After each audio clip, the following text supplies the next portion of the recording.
5월 5일 수요일 삶의 기적을 일으키는 30분 예배를 시작하도록 하겠습니다. 하나님께서 오늘 우리에게 주신 말씀은 사무엘상 6장 7절에서 13절까지 말씀입니다. 이 말씀 제가 봉독하도록 하겠습니다. 그러므로 새 수레를 만들고 멍에 메어 보지 아니한 젖나는 소 둘을 끌어다가 수레를 소에 메우고 그 송아지들은 떼어 집으로 돌려보내고 여호와의 길을 가져다가 수레에 싣고 속건제될 금보물은 상자에 담아 궤 곁에 두고 그것을 보내어 가게 하고 보아서 궤가 그 본 지경길로 올라가서 벳세메스로 가면 이 큰 재앙은 그가 우리에게 내린 것이요 그렇지 아니하면 우리를 친 것이 그 손이 아니요 우연히 만난 것인 줄 아리라. 그 사람들이 그가 차여 젖나는 소 둘을 끌어다가 수레를 메우고 송아지들은 집에 가두고 여호와의 궤와 및 금지와 그들의 독종의 형상을 담은 상자를 수레 위에 실으니 암소가 벳세메스 길로 바로 행하여 대로로 가며 갈 때에 울고 좌우로 치우치지 아니하였고 블레셋 방백들은 벳세메스 경계까지 따라가니라. 벳세메스 사람들이 골짜기에서 밀을 베다가 눈을 들어 궤를 보고 그것의 보임을 기뻐하더니 수레가 벳세메스 사람 여호수아의 밭 큰 돌 있는 곳에 이르러 선지라. 우리가 수레의 나무를 패고 그 소를 번제로 여호와께 드리고 레위인은 여호와의 궤와 그 궤와 함께 있는 금보물 담긴 상자를 내려다가 큰 돌 위에 두매 그날에 벳세메스 사람들이 여호와께 번제와 다른 제를 드리니라. 아멘. 오늘도 이 시간 하나님께서 우리에게 주신 말씀을 듣기 전에 잠시 기도하는 시간 갖도록 하겠습니다. 하나님 아버지 감사합니다. 오늘도 저희를 사랑하셔서 우리 하나님 만날 수 있는 예배의 자리로 인도해 주시니 감사합니다.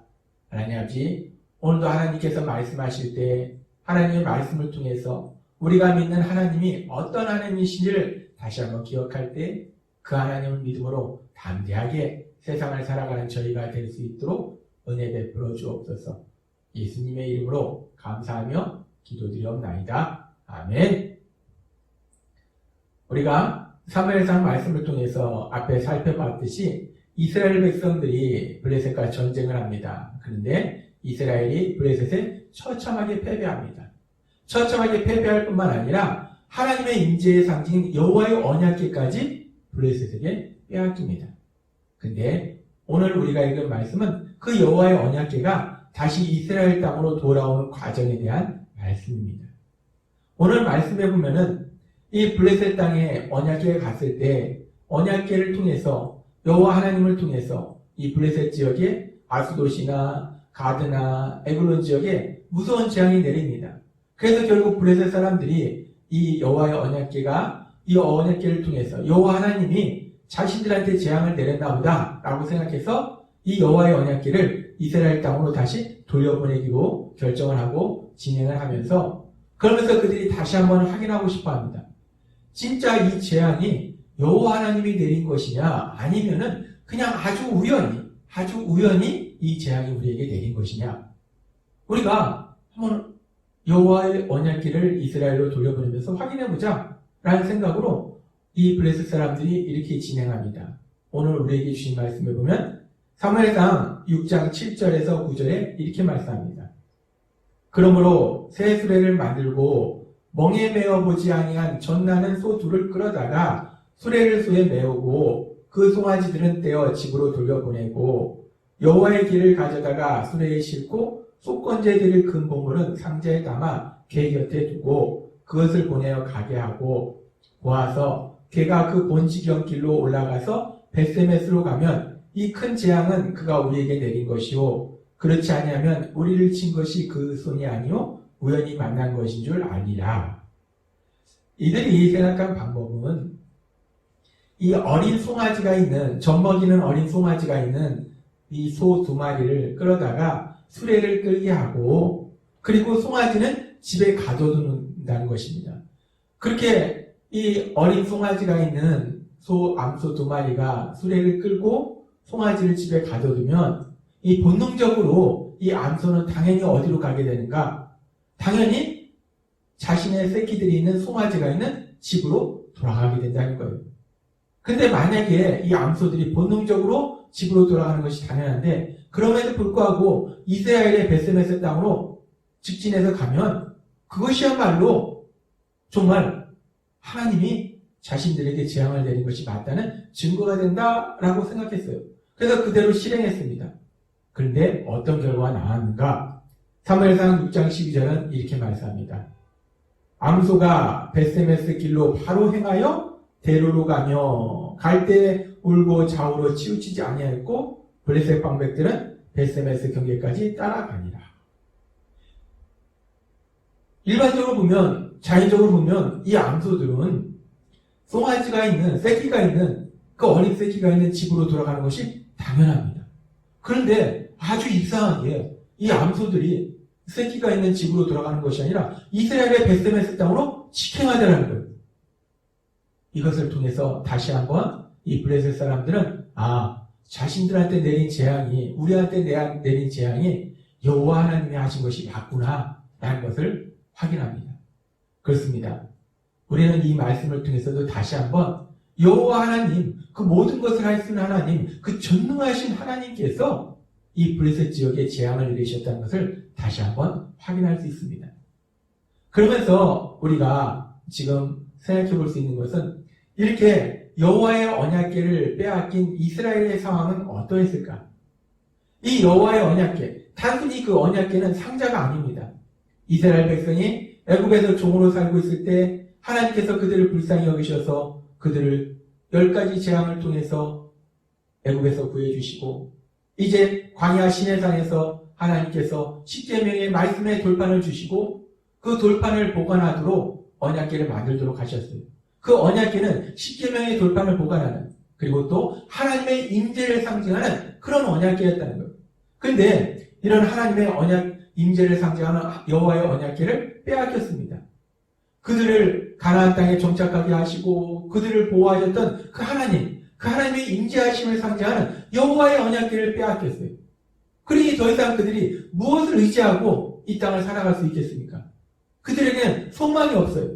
더군다나 전쟁이 패배하면서 여호와의 언약궤를 빼앗겼고 그 언약궤를 통해서 하나님을 섬기던 여호와의 제사장 엘리 제사장은 목이 부러져 죽었고 그 두 아들은 전쟁터에서 죽었고 정말 이 이스라엘 백성에는 더 이상 소망이 없는 그런 상황이라는 겁니다. 그런 이스라엘 백성이 소망이 없는 상황. 그런데 이렇게 이스라엘 백성이 더 이상 소망이 없는 그런 절망적인 상황은 왜 이런 일이 벌어졌는가? 사사기의 연장선상에서 그들의 죄로 인해서 이런 일이 발생했다는 겁니다. 죄로 인해서 그들은 이런 절망적인 상황 속에 들어갈 수밖에 없었어요. 그런데 더욱더 슬픈 것은 그렇게 여호와 하나님의 임재하심을 상징하는 언약궤를 이제 빼앗겼는데 그 언약궤를 자신들의 힘과 능력으로는 다시 가져올 수 있는 그런 능력도 안 된다는 거예요. 그러니 그들은 그저 절망 속에 있을 수밖에 없습니다. 이제 그들에게는 아무 소망도 없는 거예요. 근데 오늘 우리가 읽은 말씀에 보면은 이스라엘 백성이 무엇을 해서가 아니라 전능하신 하나님이 친히 블레셋 땅에 재앙을 내리셔서 블레셋 사람들이 스스로 그 언약궤를 이스라엘 백성에게 돌려주도록 만들어 주셨다는 겁니다. 오늘 말씀을 통해서 우리는 아주 중요한 영적인 진리를 깨달을 수 있습니다. 죄로 인해서 절망 속에 빠졌던 이스라엘, 그 절망 속에서 도저히 빠져나올 수 없었던 그 이스라엘. 근데 그런 이스라엘을 하나님께서 다시 찾아가 주시고 다시 한번 그들에게 소망을 주신다는 거예요. 언약궤를 돌려주심을 위해서 다시 한번 여호와 하나님의 보호하심 아래 살 수 있도록 기회를 주신다는 겁니다. 그렇습니다. 여호와 하나님은 종으로 있던 그들을 찾아가셔서 그들을 애굽 땅에서 구해주셨어요. 그리고 이제 죄로 인해서 절망 속에 빠진 그들을 다시 한번 여호와 하나님은 찾아가 주셔서 그들에게 다시 한번 소망을 주신다는 거예요. 다시 한번 여호와 하나님의 그 사랑과 은혜 안에 살 수 있도록 기회를 주신다는 겁니다. 그렇게 죄를 지었던 이스라엘 백성에게 다시 한번 기회를 주신 그 하나님은 요한 사도를 통해서 요한일서 1장 8절과 9절에서 우리에게 이렇게 말씀하십니다. 만일 우리가 죄가 없다고 말하면 스스로 속이고 또 진리가 우리 속에 있지 아니할 것이요 만일 우리가 우리 죄를 자백하면 그는 미쁘시고 의로우사 우리 죄를 사하시며 우리를 모든 불의에서 깨끗하게 하실 것이요. 아멘. 오늘 하나님은 요한일서를 통해서 다시 한번 우리에게 말씀하십니다. 우리가 죄가 없다 하면 스스로 속이고 진리가 우리 속에 있지 않다는 거예요. 우리가 예수님을 믿는데 그럼에도 불구하고 우리가 죄를 짓는다는 겁니다. 우리는 여전히 연약하다는 거예요. 우리가 예수님의 십자가 보혈을 통해서 죄사함 받았다는 것은 우리가 예수님을 믿음으로 인해서 예수님께서 이미 우리가 받아야 될 죄의 형벌을 십자가에서 다 받으셨기 때문에 더 이상 죄의 형벌이 없다는 말씀이지, 더 이상 정죄함이 없다는 말씀이지, 우리가 죄를 짓지 않는다는 말씀은 아니라는 겁니다. 우리는 여전히 원죄가 있다는 거예요. 죄를 지는 성향이 있다는 겁니다. 그래서 우리가 예수님을 믿어도 우리는 여전히 죄를 짓는다는 거예요. 우리가 죄를 지으면 최초의 사람 아담과 하와가 범죄에 의해 하나님에게서 숨었듯이 그렇게 하나님 곁에 가지 못한다는 거예요. 하나님이 주신 그 놀라운 복을 누리지 못한다는 겁니다. 하나님이 주신 모든 좋은 것을 받지 못한다는 거예요. 우리가 죄를 지으면 우리에겐 더 이상 소망이 없고 절망 속에 살아갈 수밖에 없다는 겁니다. 근데 하나님은 오늘 우리에게 요한일서 1장 8절과 9절의 말씀을 통해서 우리에게 다시 한번 말씀하실 때, 그런데 우리가 우리 죄를 회개하면 하나님은 우리의 모든 죄를 다시 용서하시고 하나님 주시는 그 은혜 안에 거할 수 있도록 다시 한번 기회를 주신다는 겁니다. 하나님은 오늘 우리에게 말씀하십니다. 우리가 믿는 하나님은 어떤 하나님이십니까? 우리가 믿는 하나님은 죄로 인해서 절망 속에 빠져있던 그 이스라엘 백성에게 다시금 언약궤를 돌려주심으로 인해서 다시금 하나님을 섬기고 하나님의 보호하심 안에 살 수 있도록 기회를 주시는 하나님 뿐만 아니라 이제 예수님을 믿는 우리들이 예수님을 믿음에도 불구하고 죄를 지음으로 인해서 하나님이 씌우는 그 은혜와 복을 누리지 못하는 우리들을 불쌍히 여기셔서 우리가 우리 죄를 회개하면 우리의 모든 죄를 다시 한번 사하시고 우리가 다시 한번 하나님 주신 그 놀라운 복을 누릴 수 있는 자리로 인도하시는 그런 하나님이시라는 거예요. 우리에게 다시 한번 기회를 주시는 하나님이시라는 겁니다. 우리가 죄는 짓는데 그 죄의 문제를 해결할 수 없는 그런 무능한 우리를 불쌍히 여기시는 하나님은 우리에게 다시 한번 기회를 주시는 그런 하나님이시라는 거예요. 하나님이 우리에게 언제까지 다시 한번 기회를 주십니까?